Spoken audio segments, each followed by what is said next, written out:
Let us study the methods of resolving the international issues.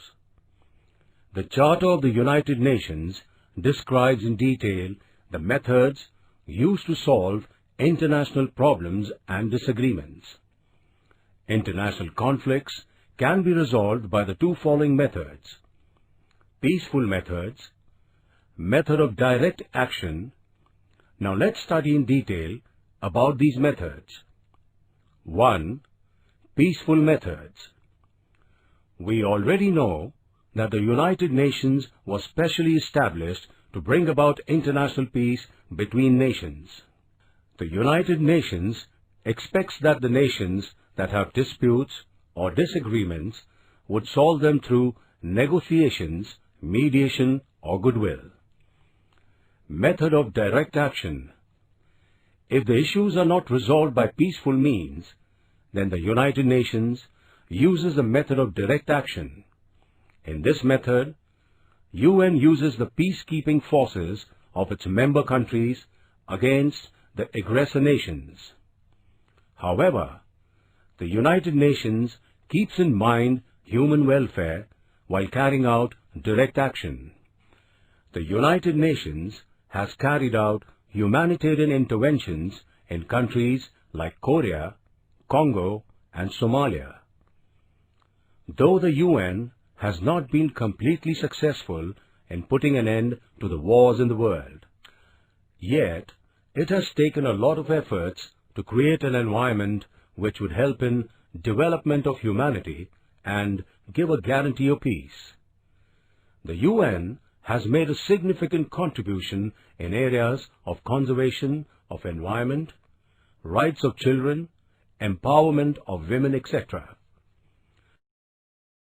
United Nations and the environmental issue.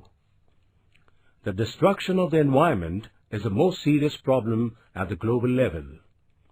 The UN has put forward many proposals to save the environment, especially by creating awareness among people about ways to protect the environment. Let us see the various steps undertaken by UN for the protection of the environment. The United Nations has organized many important meetings among nations and tried to make them understand the seriousness of this issue. It has initiated a discussion amongst them and tried to solve the question through their cooperation. In 1972, the UN held a conference at Stockholm in Sweden in which the final decisions regarding the environment program were made.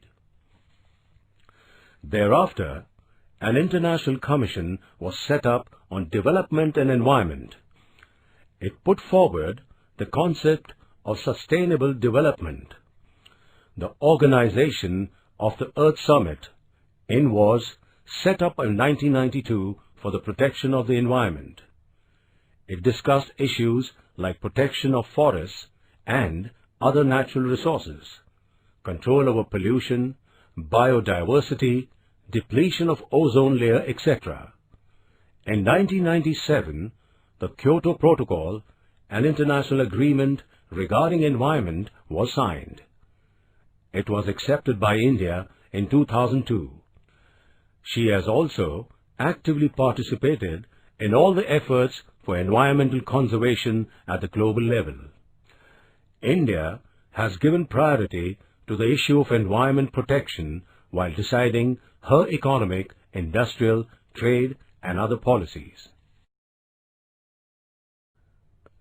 Let us see how the United Nations works for the welfare of the women. The United Nations and women empowerment. The UN has supported the idea of empowerment of women and male-female equality. The UN declared 8th March as International Women's Day, the year 1975 as Women's Year, and the period of 1976 to 1985 as Women's Decade. This organization has set up training institutes and an independent fund for the development of women all over the world. The United Nations collects information about different problems relating to women. It takes important decisions and implements them.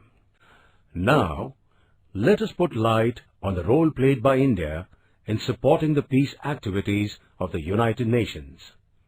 India's participation in the activities of the United Nations. India is a founder member of the United Nations. India has played a very important role in the peacekeeping functions of UN.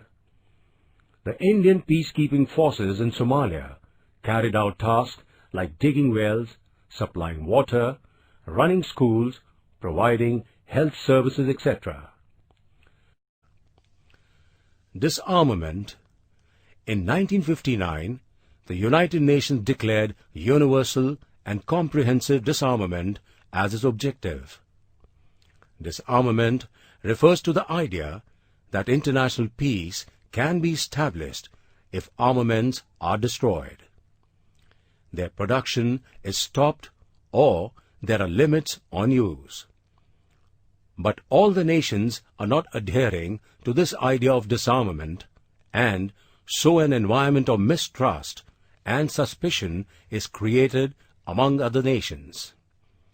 Disarmament is very important if a country wants to maintain peace, stability, and development. Now let us see what is India's policy of disarmament. India has always supported and cooperated with the United Nations regarding peaceful methods for disarmament. India had supported the policy of nuclear disarmament at the international level.